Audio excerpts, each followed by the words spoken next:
this afternoon, very busy afternoon already. This is the Stein Rokkan Lecture, which is a tradition at the ECPR joint sessions. I'm Jean-Michel Eymeri-Douzans, one of the organizers of these sessions here. I will be chairing this session. I will first give the floor to my dear friend Sabine Sorger, the rector of Sciences Po Grenoble, not Toulouse, and who is a member of the committee of the ECPR. Sabine, the floor is yours.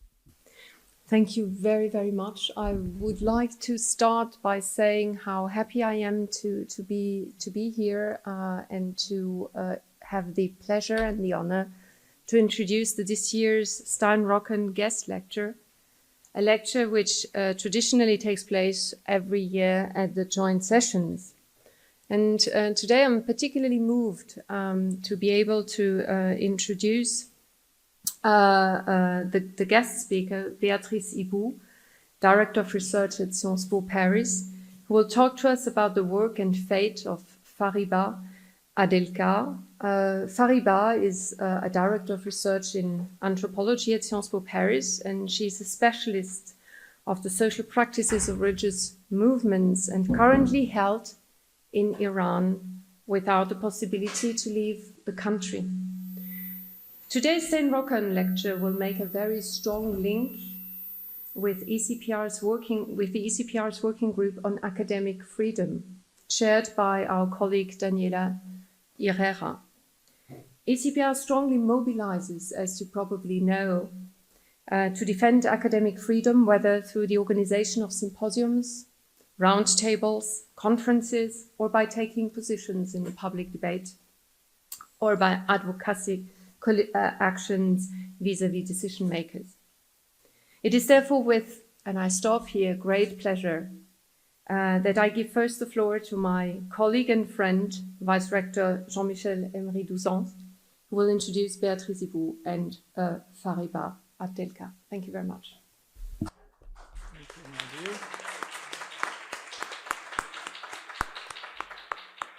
Yes, indeed, this is a very special moment for us on the occasion of this year's joint sessions of workshops in Toulouse. We all know that academic freedom is more and more attacked in our strange postmodern, post-truth world by all means and all sorts of powers.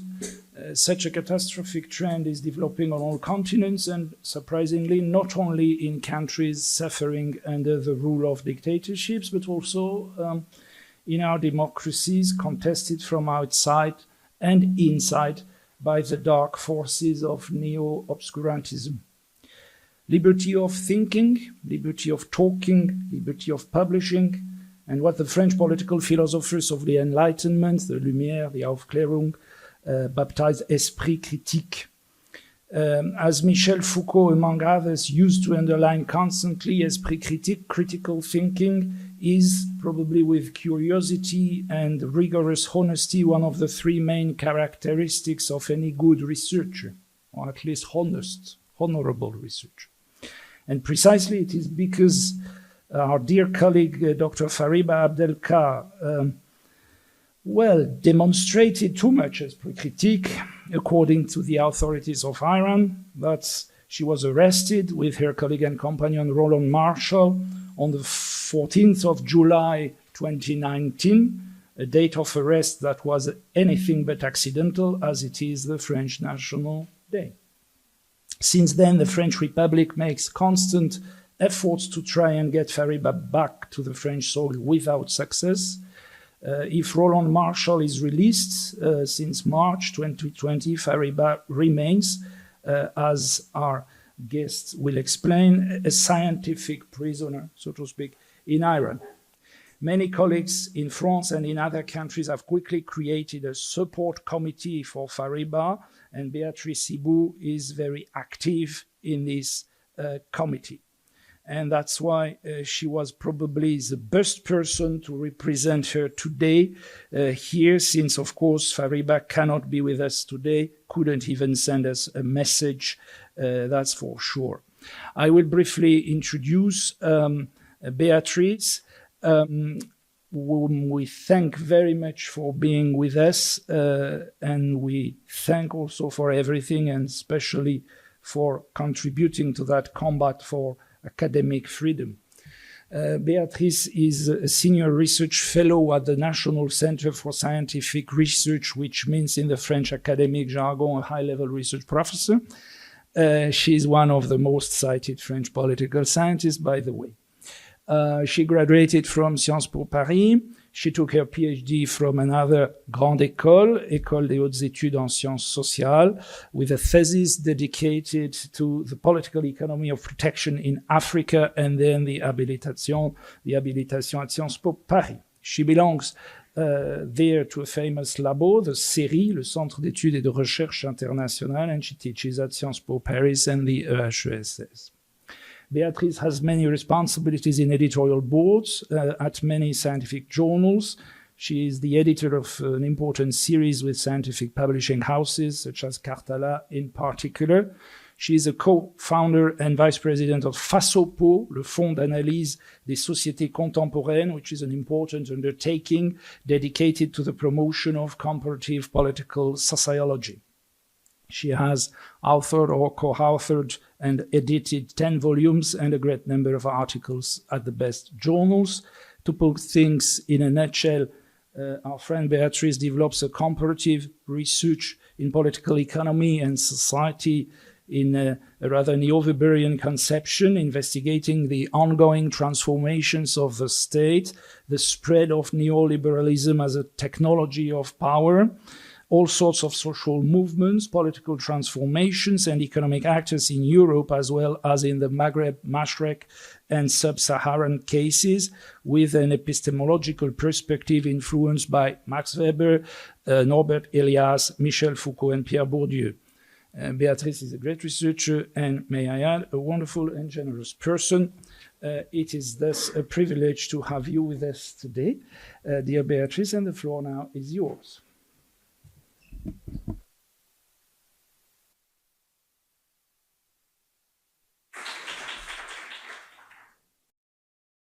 Thank you so much, Jean-Michel, for your too generous presentation. I would like to begin this lecture by thanking Sciences Po Toulouse, and in particular its director, Eymeri-Douzans, and its deputy director, Jean-Michel Eymeri-Douzans, for inviting me to speak about a subject that is very close to my heart and that I consider to be of primary importance. I would also like to thank the ECPR Board of Directors who enthusiastically accepted my proposal. Thank you all. As you know, it's not me who should be here talking to you, but Fariba Adelkhah. A French researcher knows Fariba Adelkhah well, for whom we are fighting for a release for almost 4 years. But for our foreign colleagues, I would like to recall a situation. Fariba Adelkhah is an anthropologist at Sciences Po of dual Iranian and French nationality.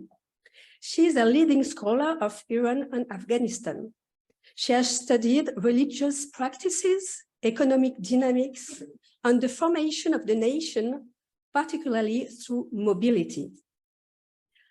As she had done regularly since her doctoral studies and her recruitment as a researcher at Sciences Po in 1993, Fariba Adelkhah was conducting a long-term research visit devoted to the transnational circulation of Shiite clerics between Afghanistan, Iran, and Iraq. In addition, she was engaged in a legal and theological studies about the law of purification, Taharat, with a teacher in the holy city of Rome and preparing for an international conference on borders. It was in her role as a researcher and solely based on her anthropological work that she was arrested at Tehran airport on 5 June 2019, as she was waiting for Roland Marshall, her Sciences Po colleague, who is also her partner, who was also arrested on leaving his plane. Alongside an American citizen, Roland Marshall was later released as part of a prisoner swap on 20 March 2020. They were exchanged for an Iranian engineer arrested in France in May 2019 on the basis of an international arrest warrant issued by the United States, where he was due to be extradited. Fariba Adelkhah, meanwhile, is still sentenced to be deprived of freedom for 5 years, following a parody of trial without the slightest respect for the judicial procedures in force in Iran or the constitutional provisions of the Islamic Republic of Iran. She had no access to her judicial file. She was not allowed any real assistance from a lawyer, and she had no consular protection from France, as Iran does not recognize dual nationality and consider her an Iranian citizen. Kept in solitary confinement from 5 June until the end of December 2019, Fariba Adelkhah was interrogated harshly by investigators from the Revolutionary Guards, Gardiens de la Révolution, about her professional activities, which were treated as espionage, disinformation, destabilization of Iranian institutions, and breaches on national security. Her computer equipment, documents, address books containing all her professional contacts were confiscated and have never been returned to her. On 11 February 2023, so 2 months ago, she was granted a pardon along with thousands of Iranian prisoners, and she is now free. But this freedom is only theoretical. Not only can Fariba not practice her profession, but she has not covered any of her documents or means of work that were confiscated. Without documents, she cannot leave Iran and return to Paris to meet her family, and above all, to return to Sciences Po and her profession. So why is Fariba's case emblematic of this fight for scientific freedom that brings so many of us together? I would like to show this in 3 steps. The first one, the first level, is the simplest, the most obvious, the most self-evident, is that of political conditions outside the academic world, and which refers to authoritarian situations. Indeed, during her interrogations, Fariba was questioned exclusively about her research activities, and it's why also we constantly argued for her to be considered as a scientific prisoner and not a political prisoner. She has faced and continues to face a complete misunderstanding of what social science research is. For her interrogators, and more broadly for the regime, research must be viewed with suspicion whenever it's critical, and all the more so when the researcher belongs to a foreign institution. Research is considered to be espionage, undermining national security, propaganda against the regime. Fariba was not passive during these interrogations. She spent whole nights in vain explaining to them what scientific social research was, how it was protected in the West, and what a free and critical look at society could bring. This is not a new suspicion. On several occasions since the 90s, her passport was confiscated at Tehran airport, and she was interrogated by agents from the Ministry of Intelligence. She has rebuffed all the requests for collaboration she has received. She knew that she was followed closely by the Iranian security services when she did field work in Afghanistan and Iran, and had nothing to hide for them. She even wanted this actor to understand what she was doing, with the idea of promoting a status of research in Iran and the legitimacy of the research profession. A response to the political suspicion or accusation leveled at her by the Iranian authorities has been to point out the public nature of her work, which anyone can access, as it is published in journals and by scientific publishers. She has even taken care to translate summaries of her work into Persian so that Iranian readers can consult them easily. And during her time in prison, she paid a translator to translate one of her books, Being Modern in Iran, published in French and in English, into Persian. But it has not yet found a publisher. For Fariba, what is missing from the Iranian situation is the recognition of research as a profession. In a society organized into guilds, that is minimally institutional forms of organizing professions, the fact that a whole field, scientific research, does not benefit from any specific recognition makes it fragile and leaves it under the control of the state monopoly. A threefold monopoly: the monopoly of legitimate thought, the monopoly of legitimate research methods, and the monopoly of its dissemination. This lack of recognition and organization of research leaves Iranian researchers in an extremely fragile state. The difference between the world of journalism and the world of research is striking. In today's turbulent Iran, journalists have mobilized to defend two of their own imprisoned for having spread information about the death of Masha Amini. Not a single researcher has spoken out in defense of Fariba, and even beyond her case, in the defense of the activity of research. Fariba found herself alone in defending her profession when, in 2007, the academic Ken Tajbash was arrested and convicted of espionage and undermining national security. She published a paper in which she defended the freedom of research by criticizing the terms of treason and service to the nation.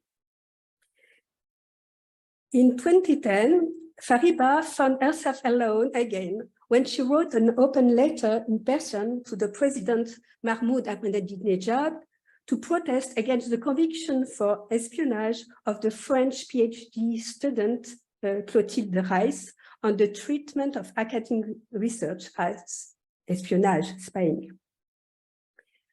Unfortunately, the Iranian situation is not isolated. Save researcher, save research to save history, or save research, save history to save freedom. These statements, which Fariba made the core of her demand when she went on hunger strike, are not only aimed at Iran, are not only aimed at the most violent police and judicial repression in authoritarian countries, but are also aimed at more insidious threats. It's aimed first and foremost at the most violent police and judicial repression in authoritarian countries, of which the assassination of Giulio Regeni by the Egyptian security services is the most emblematic illustration. But which should not make us forget the fact that in Turkey, the academics for peace have been expelled from university and dismissed with no resource to live on.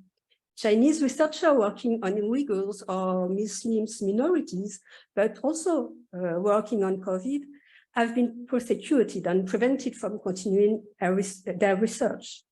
Russian academics who question the special operation in Ukraine or question the government's discourse on history are ostracized, excluded, or imprisoned. and we all remember the attacks and then the dissolution of the association Memorial. A researcher can be imprisoned for undermining national security or for terrorism in many Gulf countries, but also in Asia and Latin America. But this statement also covers less obvious and apparently less violent attacks, at least physically. With the denunciation of wokeism, Islamo-gauchism, Islamo-leftism or ultra-left, with the criminalization of research on sensitive subjects, such as, for example, the participation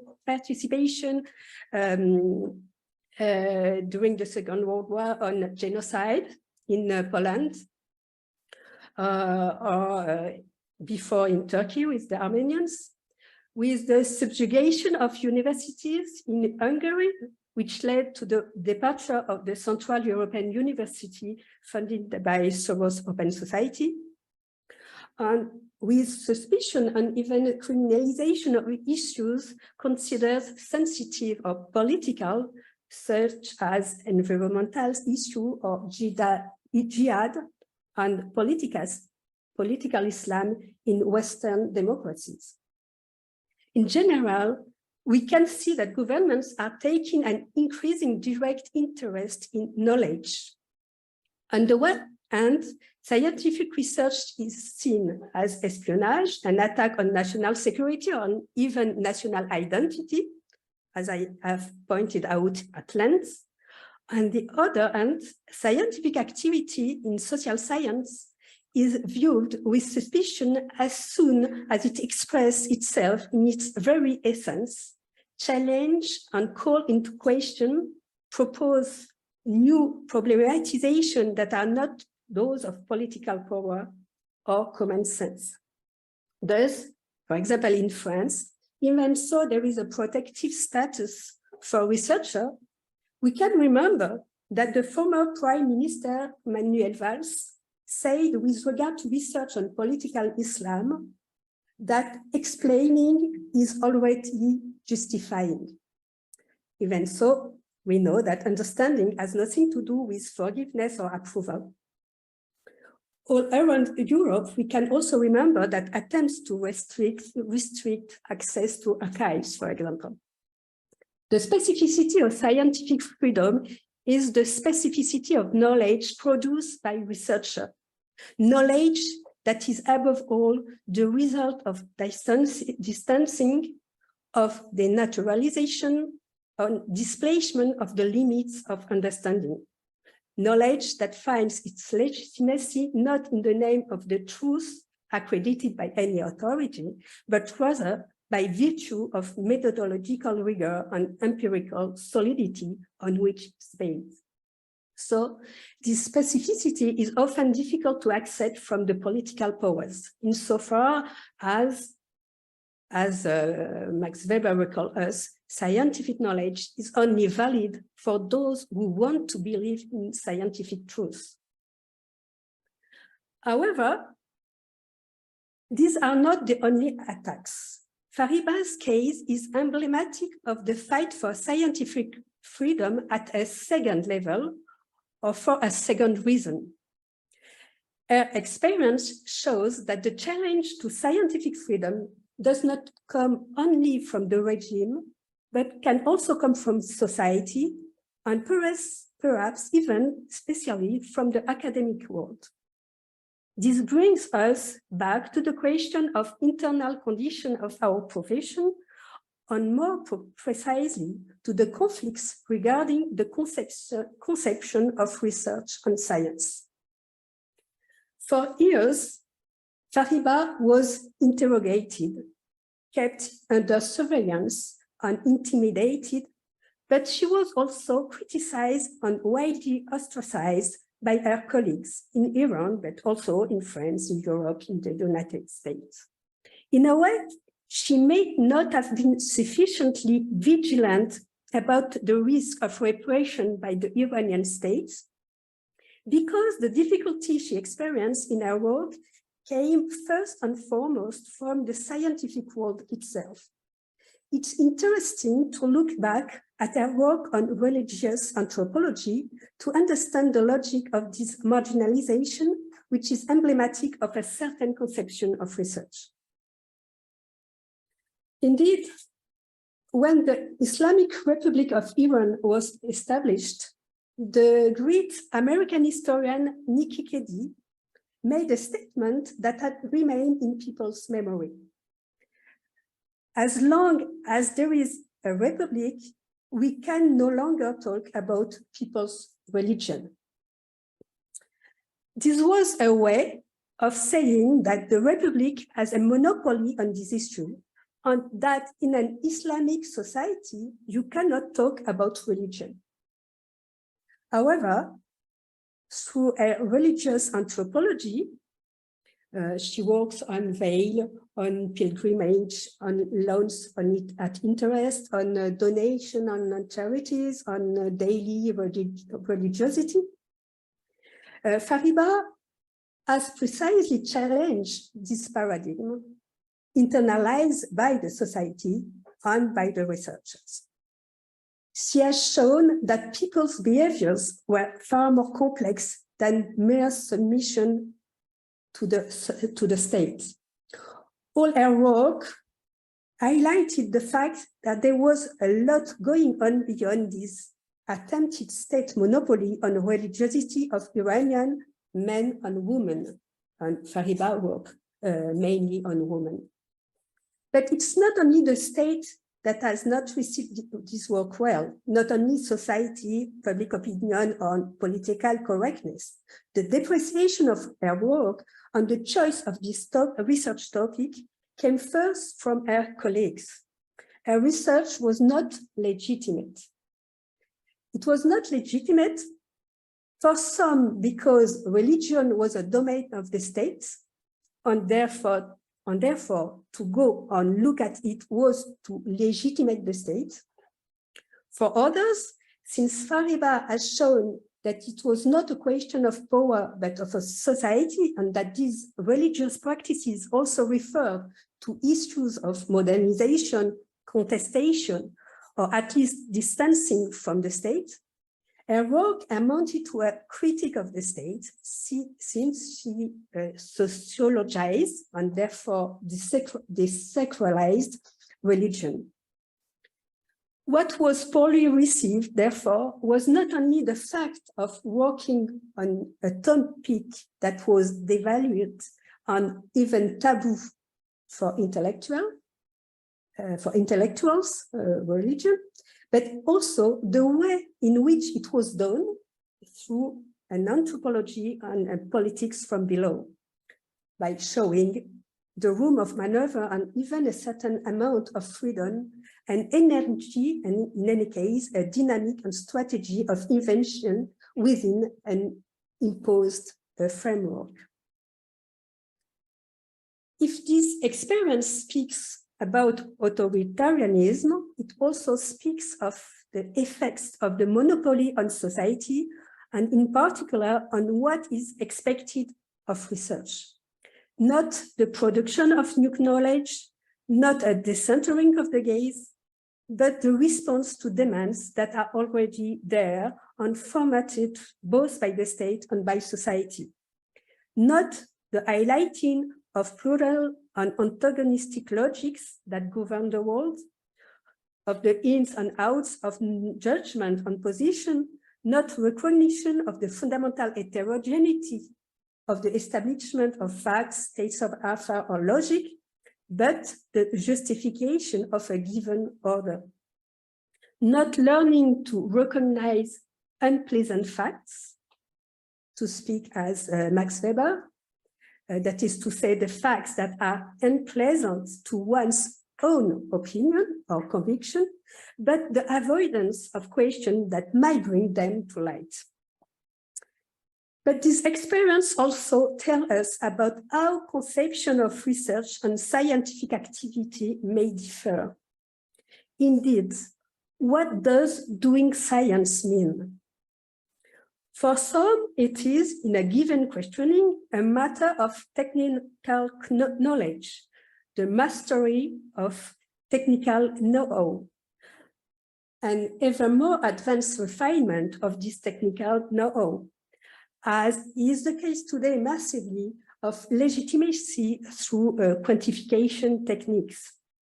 For others, doing science is a matter of methods, of protocol that must be followed with rigor, as is a certain trend today towards the formalization of investigation or, for example, the codification of ethics. Finally, for others, and I make no secret of the fact that I am one of them, doing science means above all offering innovative problematization, producing knowledge that is above all the result of distancing oneself, shifting the limits of understanding and learning to denaturalize, including by questioning agreed methods. In science as a profession, Max Weber even spoke of strange drunkenness, of passion as a precondition for inspiration. He reminds us that the science of culture, what we call today humanities and social sciences, are not a matter of arithmetic, but a matter of ideas that have nothing to do with cold calculation. Adding that, of course, calculation is also necessary, but that ideas about the direction of the calculation and the scope of the results are needed above all.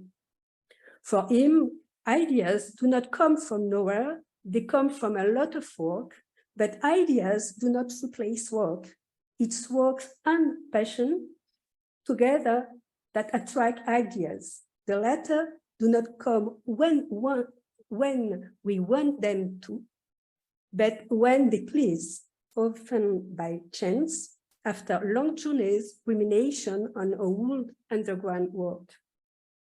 These different conceptions can cause tension in the scientific world.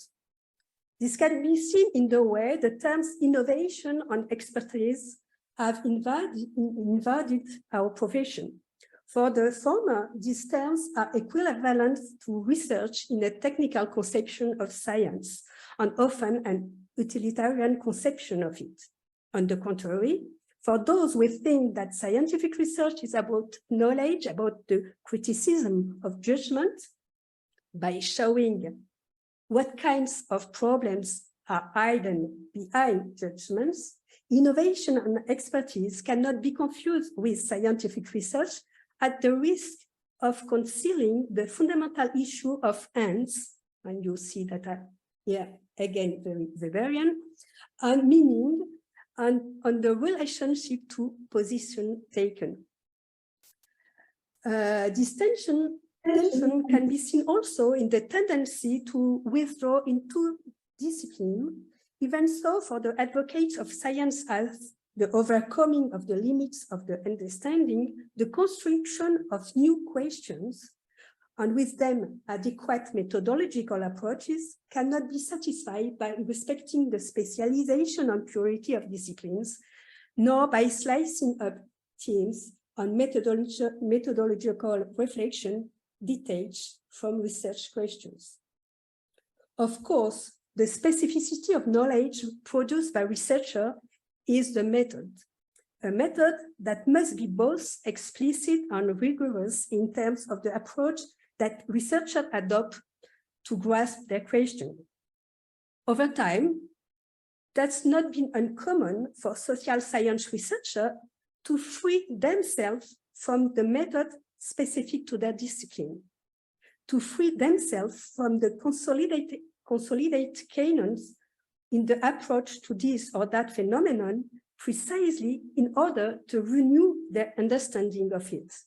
The strategies employed by social scientists to overcome political and social constraints are often informed by methodology.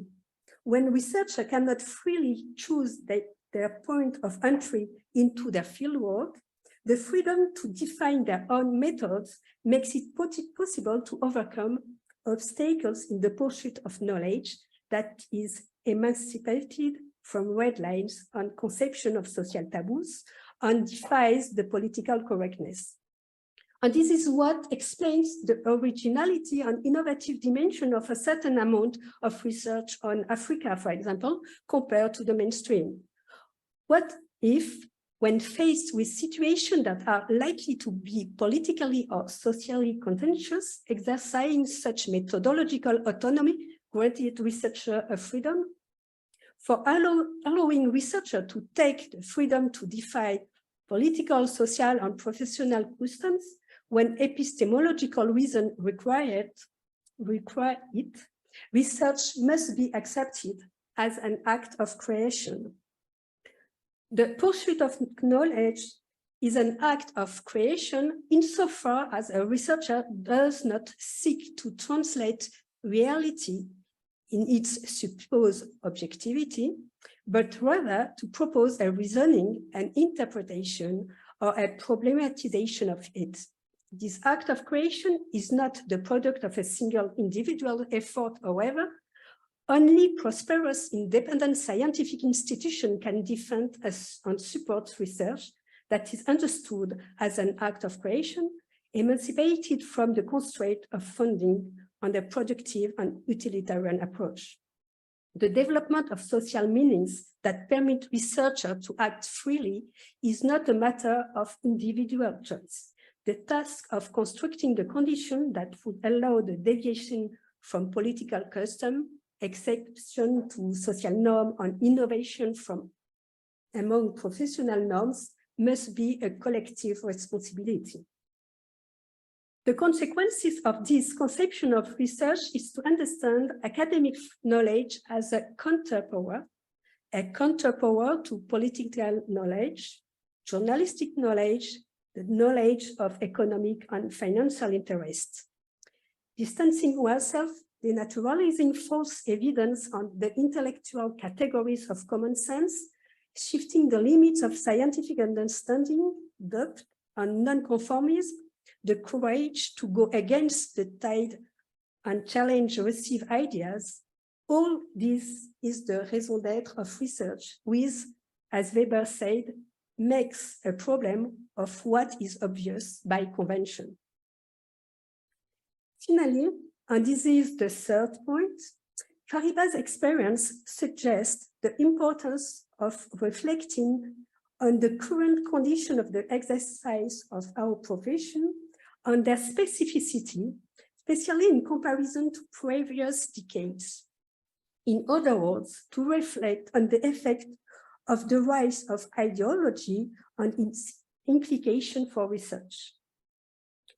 In fact, Fariba was arrested and imprisoned in 2019, even though she has been conducting research in Iran since the mid-80s. One is forced to ask what has changed? What has become unacceptable to the authorities in the exercise of our research activities? To answer this question, we need to think not only at the level of politics in Iran, but also at the international level. In Iran, the new generation in power, born of the Iran-Iraq war, has little in common with the generation that made the 79 revolution, even if it continues to suffer the economic, financial, and political consequences of ostracism and international sanction and the freezing of Iranian assets. Faced with this immobility, the strategy of the authority has become increasingly radical, with the failure of the reformers and the gradual rise in power of the Revolutionary Guards, who have decided to change their strategy. Change of strategy vis-à-vis the international community, and which we see with the hardening of politics and the wool hostage policy. You may know that there is seven French that are state hostage of Iran nowadays. But change also internally vis-à-vis their competitors, which explain the presence everywhere in society. The revolutionary guards are in the financial and economic areas, of course, but also in sectors where they have nothing material to gain, like research. Before Fariba, other researchers were imprisoned, such as Omar Woodford, Kian Kashbash, Clotilde Rice, Stéphane Dudoignon, or Ramin Jahanbeglou. But this transformation was not spontaneous. It's also the result of the intransigence of American politics, and with it, European politics for the mid-2000 onwards, particularly under the impact of the rise of the libertarian and conservative forces and its political expression, the Tea Party and then Trumpism, and under the deleterious weight of the Iranian diaspora in the West. I am not going to return to this extremely complex issue here, and I am not a specialist of Iran, even if for 4 years now I started to understand something. But it was important to recall them because they underline a final point that I would like to mention, that of the influence of ideology on the condition for the exercise of research, including in our Western democracy. The impact of ideology on the exercise of scientific research can be seen, as I pointed out in the first part of my lecture, in the increasing criminalization of researchers working on subjects considered sensitive. But ideology can also be more insidious, playing out in a way that is all the more subtle because it conceals its ideological dimension and presents itself as technical, rational, apolitical. However, to continue with Weberian references, but we could also mention critical theory, for example, Marcuse or the work of Michel Foucault, as Jean-Michel remembered it. Scientific research must also bring clarity in the distinction between science and judgment, science and conviction. In two of the essays on the theory of science, the one on axiological neutrality and the one on objectivity, Weber reminds us that it's not a question of discrediting the expression of conviction for the benefit of scientific activity alone, but that the two registers, the two provinces of the mind, as he called them, must not be confused. It's within this framework that Weber criticized result-centered ethics, that he criticized a conception of action centered exclusively on its value in conviction, which is a criticism of relying on science in place of ethical reflection. We cannot allow ourselves to be locked into purely technical issues that evacuate the central question of ends. But the task of science is precisely to criticize this judgment by showing what kinds of problems lie behind them. This is not the place to give a lecture on this text, but we can understand the interest of recalling the development that Weber had proposed on the meaning of science. Weber emphasized the importance of analyzing what lies behind policies, behind reforms that are always presented in a technical manner, whereas they refer to conviction, values, and value judgments. There is perhaps the most urgent thing to do today to bring to light the central question of ends.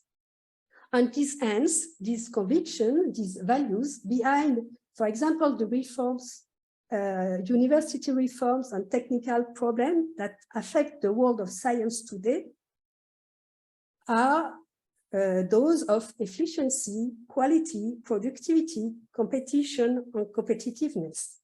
These are also the values of reform that express conviction. The conviction of the economic and social usefulness of science, human capital as an ideology with an economic and capitalist vision of knowledge, inequality assumed as engine of progress.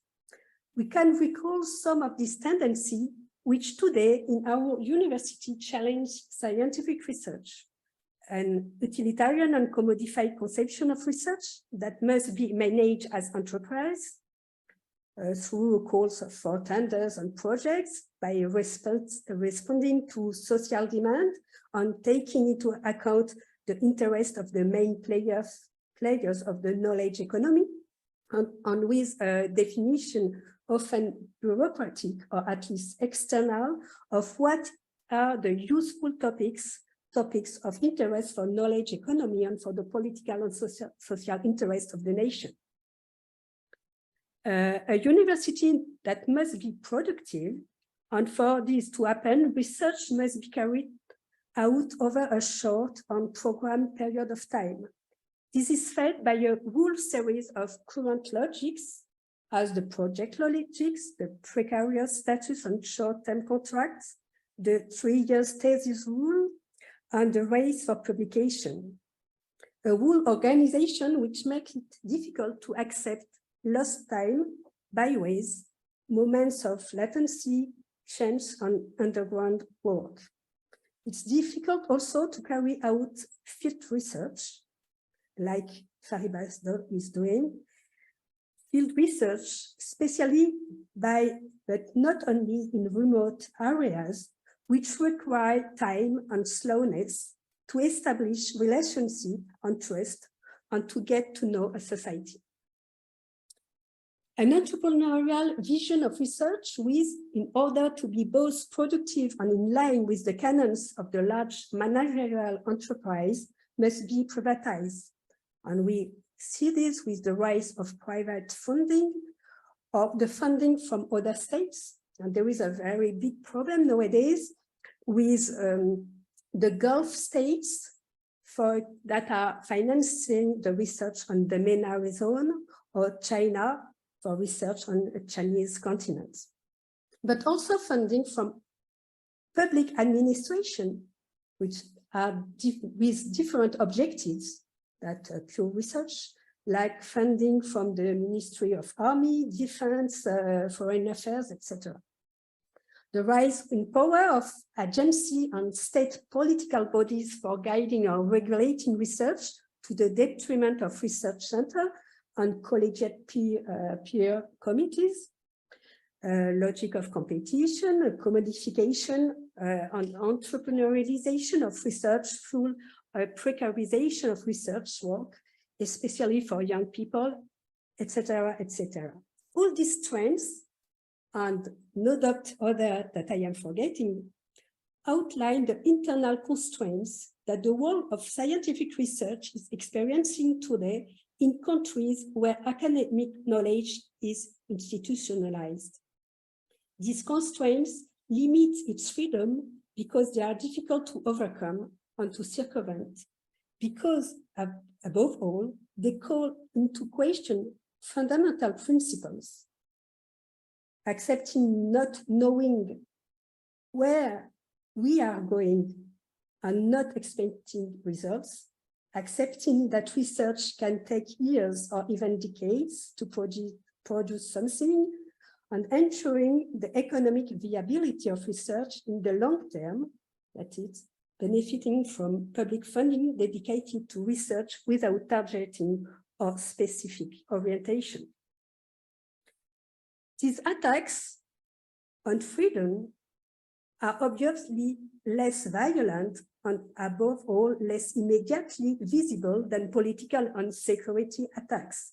But they can be even more deleterious because of their invisibilization and internalization by researchers themselves. They stem from different logics that give research a different status and, above all, a different meaning. In Iran, the state does not care about science per se and simply wants to monopolize these fields it tries to monopolize all other fields.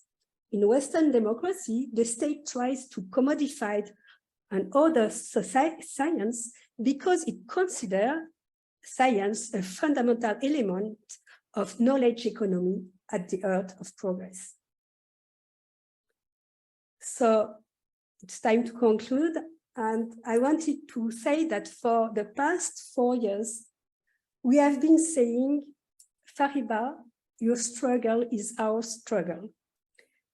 Not just to express our affection and solidarity, but because the intellectual and moral integrity, the thirst for independence from all forms of power that Fariba never ceased to demonstrate throughout her career and even within the walls of Evin prison, constitute a powerful lesson and oblige us.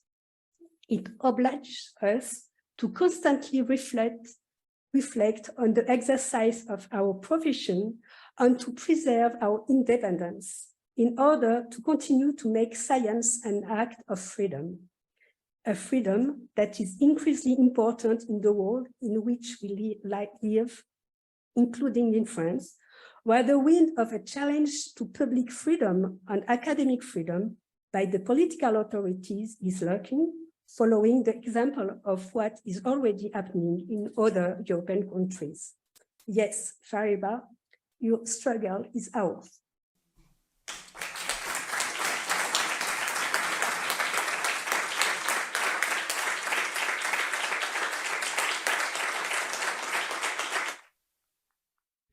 Thank you so much, Béatrice, for this insightful speech. You have touched upon so many important, sensitive issues. So I guess there are some reactions in the room, or questions or comments that are mostly welcome. The first one is always most difficult to start. Of course, you have addressed many different dimensions in various contexts. We have microphones here at your disposal.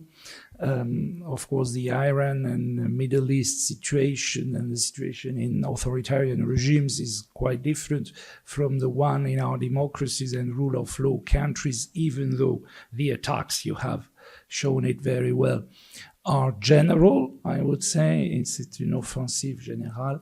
So, Mr. Chair of the ECPR, please, David. This is working, is it? Oh, it is, yes. Yep. It is. Béatrice, thank you so much for your very stimulating remarks. There's a lot to think about in what you said.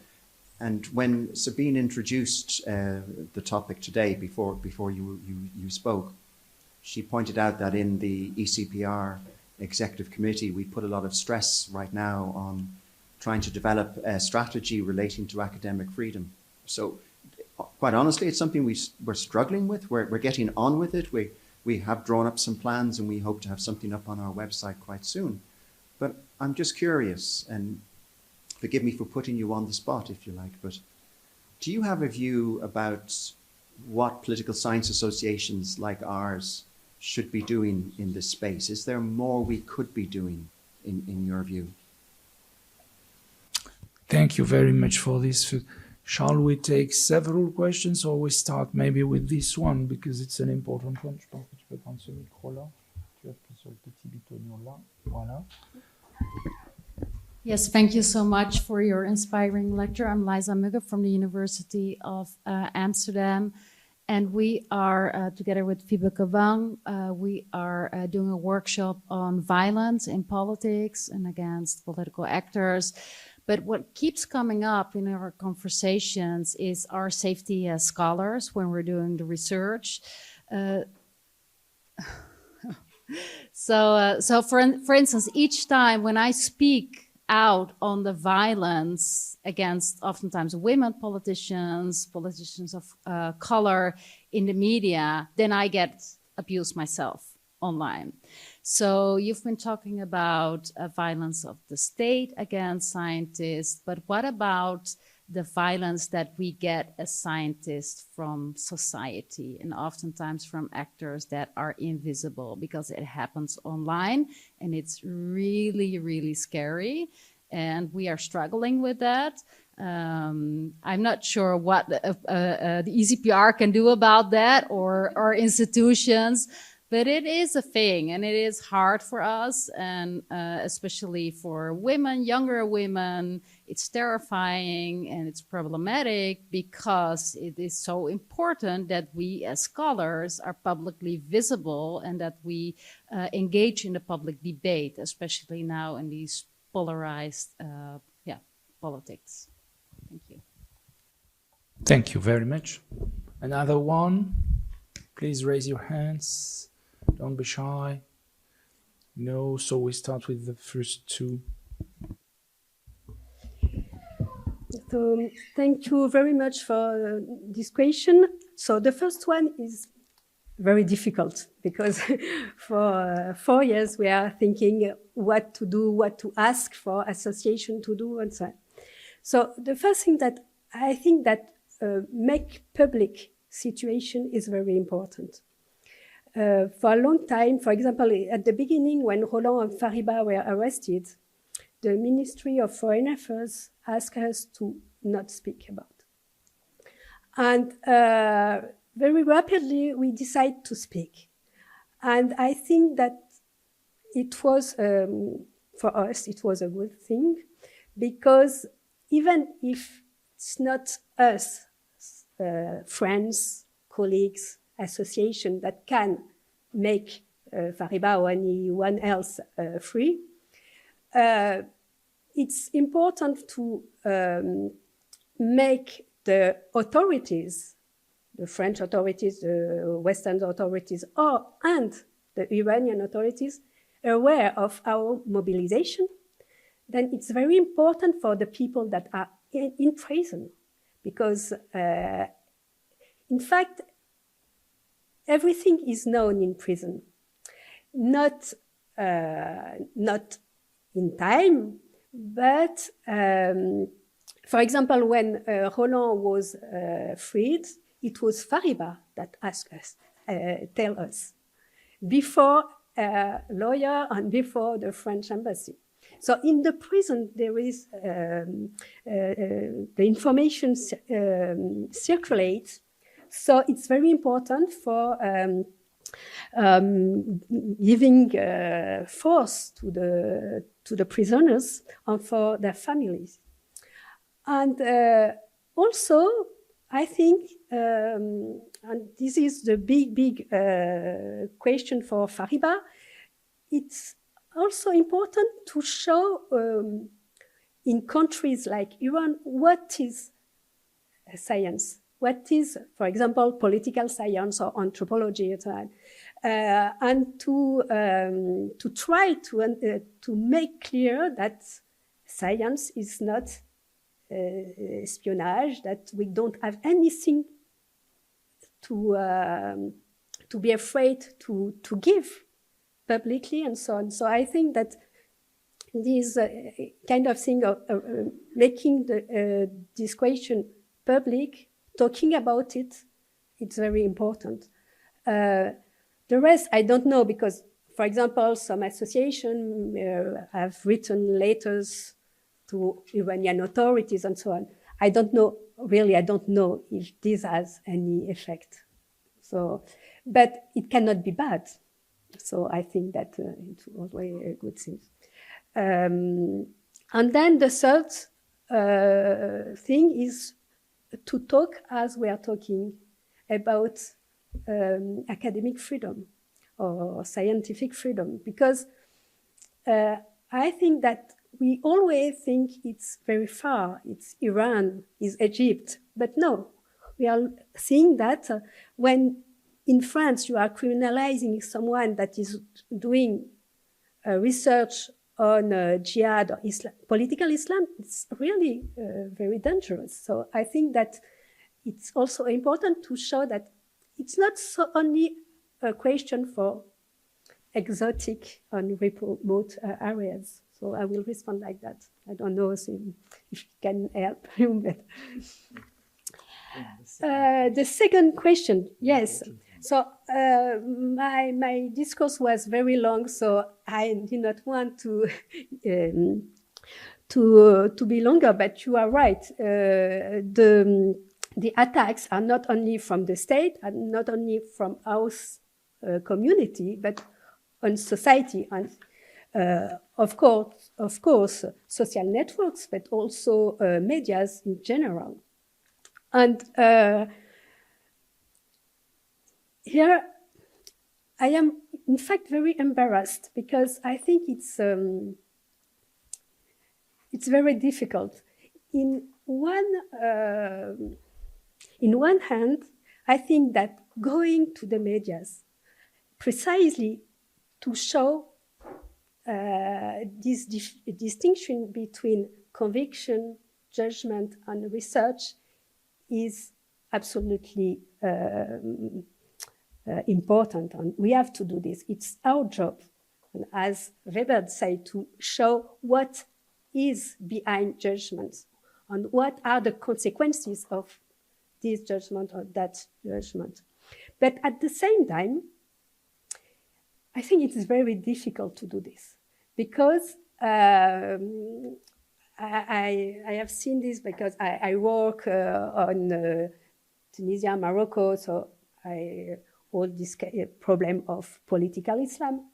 I know how it's difficult in an ideological moment when Islam is bad, for example, to make our voice listen even. So, and it takes a lot of time and a lot of energy. So I am very ambivalent. In a way, I think it's absolutely important. We have to do this, and it's also our job, because our job as researcher is to show what is behind judgment, one of the objectives of the research. But at the same time, often we are very disarmed in front of the violence. So my response is not a response, it's only I have not savoir-faire, I have not but it's a big issue. Yes, it is a big issue indeed. Another question, otherwise I have one myself, which is a prolongation of what was just said, about knowledge, because we are producers of knowledge, as you said, or different sorts of knowledge, but all social sciences or hard sciences are producers of knowledge. And in our societies, even the democracies, don't we have this problem that we are said to be knowledge societies and economies, and investing in R&D is supposed to be the source of economic growth and the future social development. And at the same time, there are more and more movements, ideas on social networks, but not only, which are anti-knowledge, anti-vax, and at a certain moment, and anti-everything. So knowledge being something of the elites, well, how do we do with that? Because in fact, this anti-knowledge attitude is growing also among our political leaders and our political masters on both sides, by the way.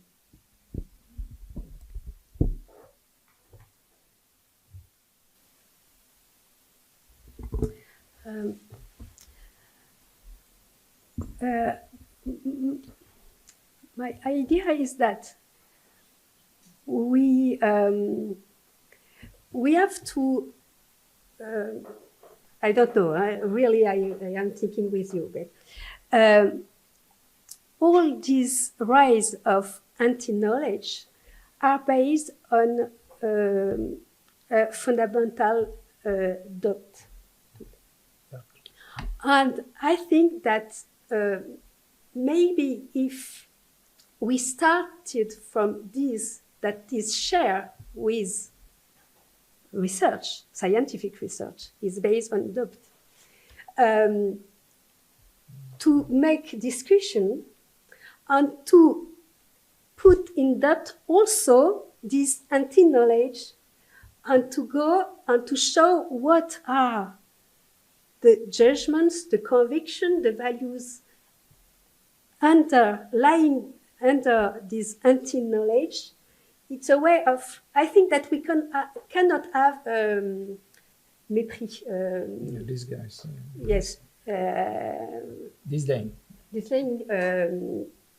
Position. I think that we have to discuss from a juncture that is this fundamental doubt, and showing that the doubt has to be shared and has to be and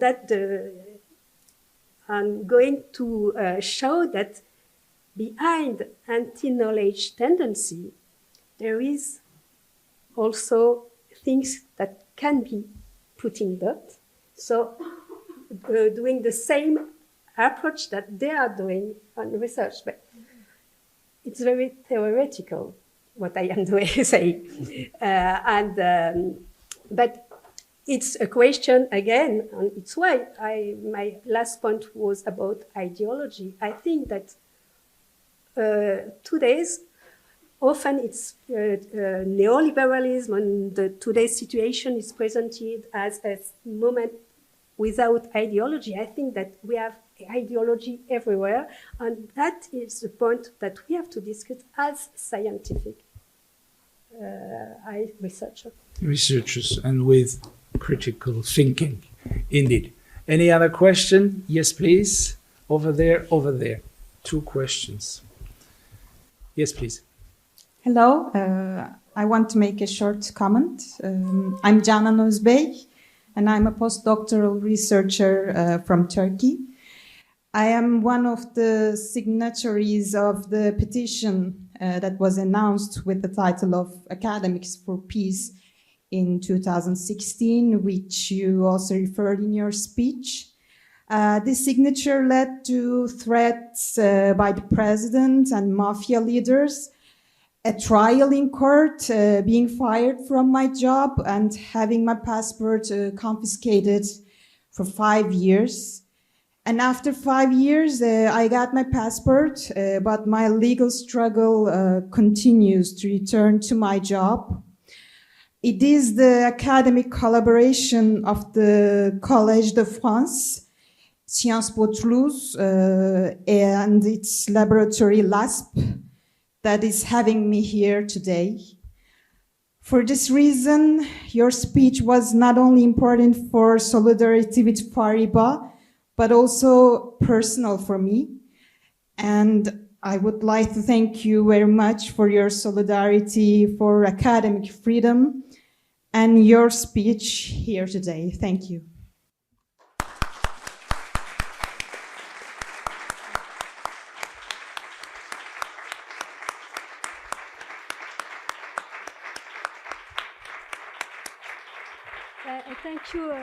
Thank you very much. And it makes me think that one thing to respond for you is the solidarity. And I think that the POSE program, I am part of the Scientific Council of POSE, is very important.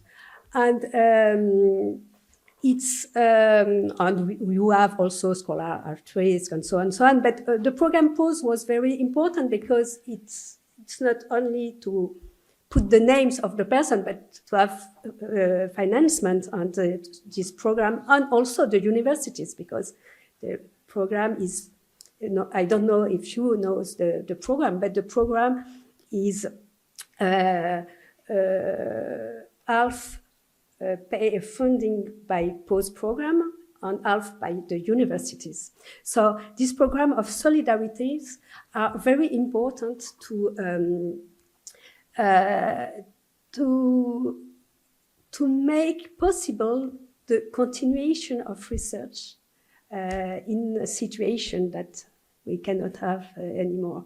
And so like that. So I think it was a fourth point that the associations can do. Yeah, thank you for your testimony. Another question over there? Or comment or sharing? Hi, thank you so much for your speech. I thought it was very interesting. My name is Rebecca Marvig and I'm at Columbia University in New York.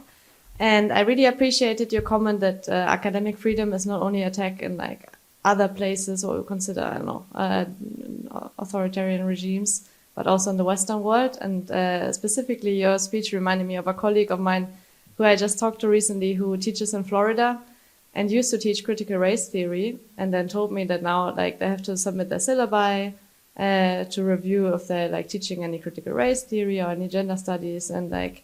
But then the interesting thing was that she told me that they still teach the same things, that now they just phrase it in different terms. So now they teach a course on freedom and equality, and they teach the same thing. So I was wondering what you thought about that. If you think that there's kind of like a trend towards kind of like a Straussian way of like rephrasing your research, and if there's a tension between this like speaking up for social science or like explaining what it is, or in the other way, kind of introducing your science through the back door.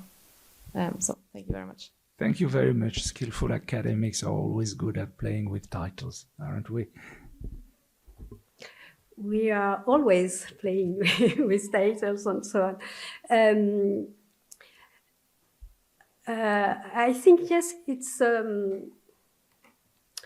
I don't know, because it's more a comment than really a question. I don't know how to respond because, of course, we always play with constraints.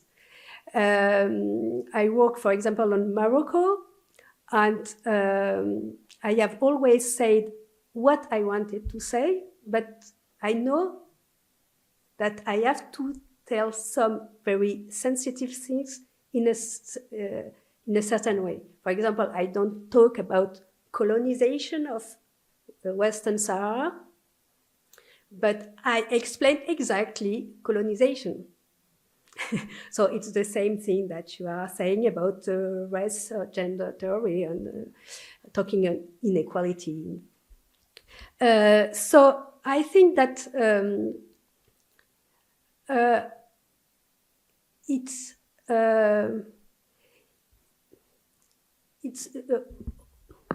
sometimes, or even a lot of time, most time, you cannot do in another way.